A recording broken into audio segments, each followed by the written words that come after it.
All right, thank you so much for joining us today, and we're very excited. We are yet on to another program, and Advanced Youth Radio, taking radio out of the studio, going to the communities. And today, we are in Juba Diplomatic. We're going to be talking to the students here and trying to understand gender-based violence in their perspectives, and also finding out some few things. In schools, do these things really happen? And should we be alarmed if it is happening?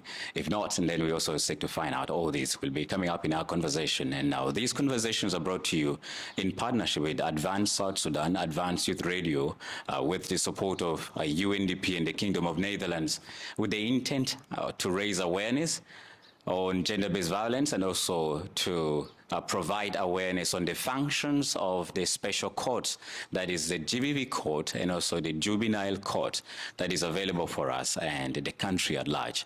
So without further ado, I want to welcome the people that I'll be talking to. My name is Boboto, so I'll start by getting to know them. And to my right, you tell us your name and the class you're in, and then when you're done, you pass it on to your neighbor.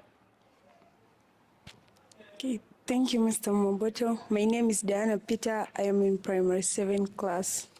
Thank you, Ken. Thank you for this opportunity. My name is Torosa Julius, and I'm in grade 6. Thank you, Julius. My name is Minerva Mujak, and I'm a candidate. Call me Mashek Isaac. I'm in primary 8. My name is Nyambil Peter from primary 8. My name is Nosa Angelo from primary 8. Lina Jang from primary 8. My name is Ajit Angok from primary 8. My name is Helena Kate from primary 7. My name is Sharon Chan. I'm in grade 7. Okay, Sharon. All right, we do have all their grades and all their names with us now. We want to get started with this conversation. Firstly, we want to know from my pupils here, when you look into the issue of gender-based violence, in your own understanding, what do you think gender-based violence is when you think about it? All right, we can start from here and then we'll go the other side. Gender-based violence is any form of violence against either a male or female gender.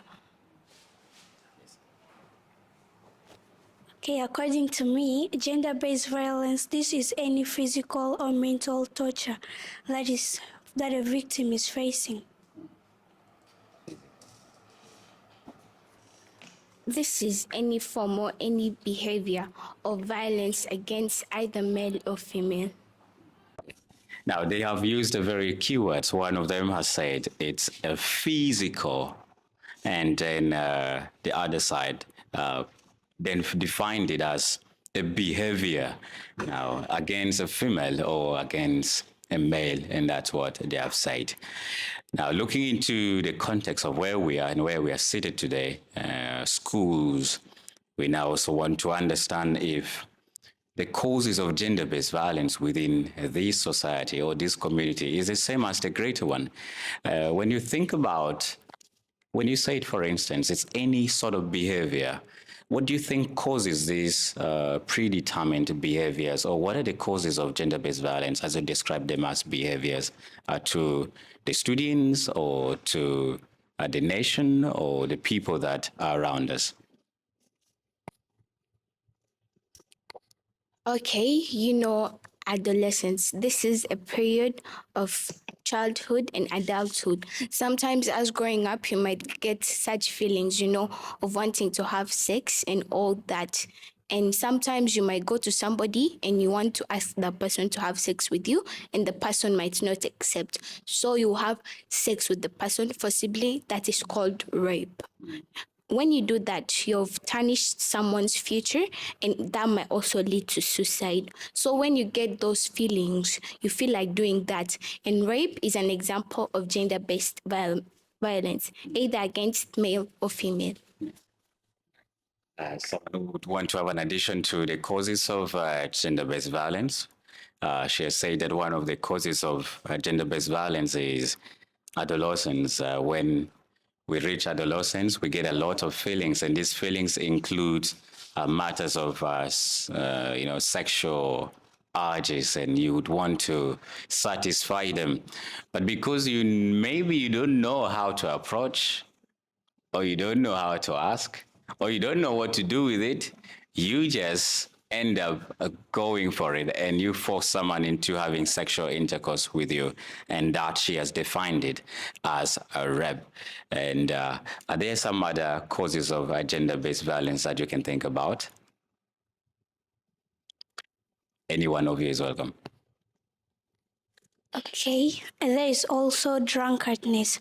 Sometimes some people get drunk, and when you're drunk, you're out of your senses. That sometimes you may also rape, or sometimes you may end up hurting someone. That is also a form of gender-based violence, because you will hurt the person physically, or sometimes you may tell someone a word that may hurt the person, and the person will take it personal, and that will cause a person trauma. Yes. You have an addition? Yes. I would like to talk about cultural norms. Sometimes they underestimate women. They be like, they have no power. It's the men who control them.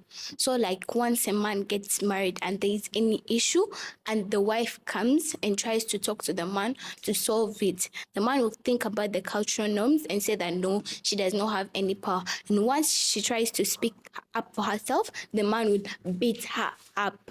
That's torturing, and it might lead to divorce. It might lead to the breakup of the relationship, and they might have children, okay? That children's life will be lost, They'll be talking about them, your father divorced your mother or your mother divorced your father. They'll be bullying them in school about it, and they might feel bad. Even some of them might commit suicide. So cultural norms is a part of that.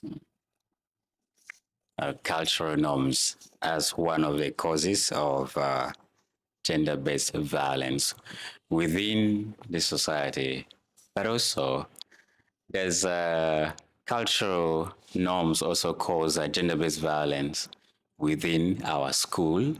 Do we think, for instance, gender-based violence exists within our schools? It does. What are some examples? Yes, Julius. Yeah, like a teacher hating on the opposite gender, like let's say it's a female teacher and she hates the other pupil or student because of how he is, because he's a boy or because he's very dirty and all that. The boy will feel so lonely and the boy will feel so bad that the teachers are treating him bad, and which is not good, because in the court they say we should report cases. So sometimes the child might leave school because of this, because of the teachers, how they treat the children, or how the teachers make the children feel. Like the teachers leave the other children out because of their disabilities, or because of how they are, or because of how they were born. Yes. Okay. Okay, like a male teacher beating a female pupil because she is a girl, that can lead to a female learner. It can lead to loss of concentration. Yeah.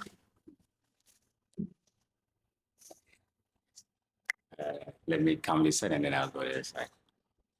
Okay, addition to that, there's also insults. Sometimes in school there are some stubborn children, especially the boys, so they will be undermining girls. Like sometimes if you come passing, they just start laughing at you. They say, look at this dirty and ugly girl, just stressing up your life that a person may not concentrate. And if they continue doing that, you find out that the child has lost interest in school and the child will decide to drop out because of the insults and bullying. Yeah. It does happen in school, but not all schools. Sexual touches without a pupil's consent. Like sometimes you find the teachers doing that, or maybe the pupils, they harass you.